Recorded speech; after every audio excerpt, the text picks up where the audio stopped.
Police, government officials and the president had urged them not to march, saying that after 5 weeks of sometimes violent demonstrations, the Yellow Vests had made their point. I think that the country needs calm now. It needs order. It needs to start functioning normally again. Just a few thousand people defied that call to march in central Paris.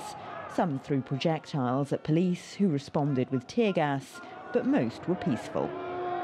Fewer protesters braved the cold on Saturday, but the weeks of demonstrations have put President Macron on notice. He had an ambitious list of reforms planned for the new year, many of which may not now see the light of day.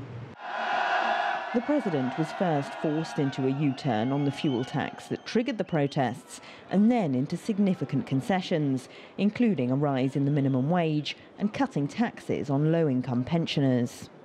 I think the choices I've made respond to a legitimate anger, so we're helping people and speeding up tax cuts so that work pays better in this country. For some Yellow Vests, the president's change in tone is already a victory, and a poll this week showed only half of the French still sympathise with the protests, compared to 2/3 a week ago. But others worry he won't stick to those promises.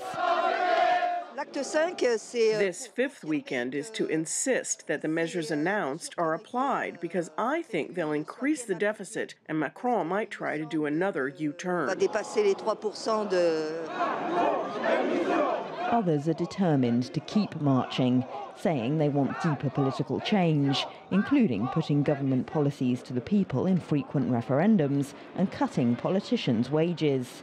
The Yellow Vests movement seems to be losing steam as France winds down for the Christmas holiday, but it could be a long winter for President Macron, who goes into the new year with his authority weakened and his policy agenda in doubt. Elena Casas, CGTN, Paris.